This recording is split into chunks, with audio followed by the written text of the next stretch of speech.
Hi, I'm Matthew Schrader and I'm from Kiteleys Solicitors. I specialise in intellectual property law, and today I'm going to give you a couple of videos just explaining to you about copyright law and what it means for people in the creative industries. Now, copyright law itself is governed by the Copyright Designs and Patents Act 1988. Very boring piece of legislation. I can thoroughly recommend it for bedtime reading. Now, because you probably don't want to go through it all yourself, what I'm going to do is provide you with a little overview of things that are relevant for people creating works that would be covered by copyright in the UK. Copyright itself is the method by which that you can protect works that you've made. So what this means is that if you're an artist, you actually have to paint the painting. If you've got a filmmaker, you've got to actually film whatever you're filming. You've got to write it down if you're an author, and you've got to actually record it if you're a musician.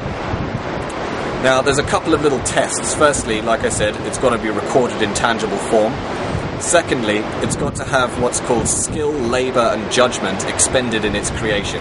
And that would mean that the work's original, and subsequently you can then, or it would assist in demonstrating that the work is original, and it would then mean that you would be covered by copyright in the event you wanted to protect it. Now, there's no central registration system for copyright in the UK. Copyright arises automatically at the point that the work is created. Because you would want to try and protect your work once you've actually made it, there's two methods by which you can do so. The first is the classic post it to yourself, leave it unopened, that kind of thing. I'm sure everyone's heard that before.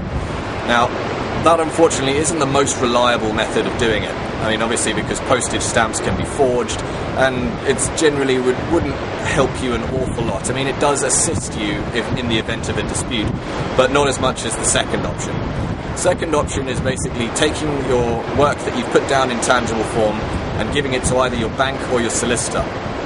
What they'll do, they'll put it in their copyright depository service, and what this means is that you would get a certificate on the date that you submitted the work, and that would demonstrate that you were in possession of the work in question on the date that was stated on the certificate.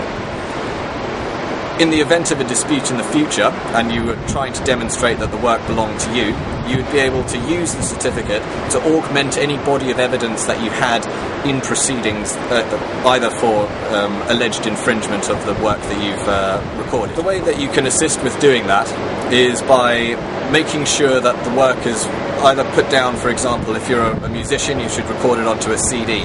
You should use all the files that you've used to create it in the studio. You should have as many sort of broken down sections of the music as you can in order to show that you've got full ownership of what was created. If you're an author, you need to think about putting together, sort of including in it first drafts, second drafts, third drafts. Filmmaker, you need things such as showing different shots from scenes, all broken down, all unedited, to demonstrate that you actually created it. For a painter, if you've got an artist like a graphic designer or anything like that, all your sort of pre-working sketches, everything like that, you should try and include. Those are all the things that you should generally try to include in these in the packages that you either send to yourself if you wanted to go for the slightly riskier option, or if you wanted to put them all together in a package to give to your solicitor, to your bank. That would help show that you actually created the work and that copyright is afforded to you. I'm happy to provide you with some more information on this. If you'd like to get in touch with me, it's Matthew Schrader, Kiteleys Solicitors. There's www.kiteleys.co.uk.